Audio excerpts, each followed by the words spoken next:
ਇਹ ਟੀਮ ਕਰ ਰਹੀ ਜੀ ਕੰਮ। ਇਹ ਜਿਹੜਾ ਘਾਸ ਹੈਗਾ ਨਾ ਜੀ, ਇਹ ਤੁਸੀਂ ਸਾਨੂੰ ਫਿਰ ਦੱਸਿਆ ਨਾ ਜੀ ਇਸ ਟਾਈਮ ਕਿ ਇਹ ਖੁਰਾਕ ਦਾ ਹਿੱਸੇਦਾਰ ਨਹੀਂ ਬਣਦਾ ਵੀ ਇਹ ਤੇ ਅੱਲਾਹ ਤਾਲਾ ਨੇ ਨਾ ਇੰਨੀ ਖੁਰਾਕ ਰੱਖੀ ਹੋਈ ਜ਼ਮੀਨ ਦੇ ਅੰਦਰ ਕਿ ਉਹਨੂੰ ਫਰਕ ਨਹੀਂ ਪੈਂਦਾ ਜ਼ਮੀਨ ਨੂੰ, ਜਿੰਨੀ ਮਰਜ਼ੀ ਇਹ ਖੁਰਾਕ ਲੈ ਲਵੇ। ਇਸ ਵਜ੍ਹਾ ਤੋਂ ਅਸੀਂ ਇਹਨੂੰ ਪੂਰੀਆਂ ਗਰਮੀਆਂ ਨਹੀਂ ਛੇੜਿਆ ਜੀ। ਇਹ ਮਾਸ਼ਾਅੱਲਾ ਵੇਖੋ ਨਾ, ਕੁਦਰਤੀ ਤੌਰ ਪਰਿੰਦੇ ਵੀ, ਤਿਤਲੀਆਂ, ਸੁੰਡੀਆਂ, ਹਰ ਚੀਜ਼ ਫਿਰਦੀ ਹੋਵੇ, ਮੌਜਾਂ ਲੈਂਦੀ ਫਿਰਦੀ।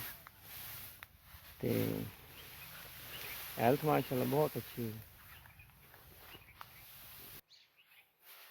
ਇਹ ਮੀਆਂ ਅੱਲਾਹ ਤਾਂ ਸਾਹਿਬ ਹੈਗੇ ਨੇ ਜੀ, ਇਹ ਮਾਸ਼ਾਅੱਲਾ ਬਹੁਤ ਤਬੀਅਤ ਅੱਛੀ ਹੋ ਗਈ ਪਾਣੀ ਦੂਰ ਕਰਨ ਨਾਲ ਨਾ।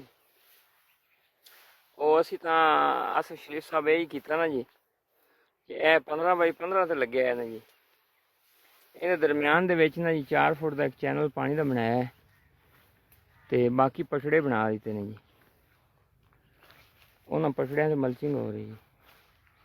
ਪਾਣੀ ਸਿਰਫ ਚੈਨਲ ਚਲਾਉਣੇ ਆ ਥੋੜ੍ਹਾ ਜਿਹਾ, ਨਹੀਂ ਅਸੀਂ ਆਦੇ ਕੋਲੋਂ ਇਹ ਵੀ ਤੁਹਾਡੇ ਨਾਲ ਮਸ਼ਵਰਾ ਕਰਦੇ ਪਏ ਵੀ ਤਰਤੀਬ ਬਦਲੀ ਕਿ ਉਹਦੇ ਕੋਲ ਪੌਦਿਆਂ ਕੋਲ ਹੋਰ ਵੀ ਦੂਰ ਹੀ ਰੱਖਿਆ ਜੀ ਪਾਣੀ ਦਾ ਚੈਨਲ ਨਾ ਜੀ। ਪਟੜਾ ਤਕਰੀਬਨ ਬਣ ਗਿਆ ਜੀ, ਉਹ 16 ਕੁ ਫੁੱਟ ਦਾ ਹੈਗਾ ਹੈ, ਨਹੀਂ ਜੀ 12-13 ਫੁੱਟ ਬਣਦਾ ਹੈ, 13 ਫੁੱਟ ਦਾ ਪਟੜਾ ਬਣਦਾ ਹੈ। ਇੰਨੀ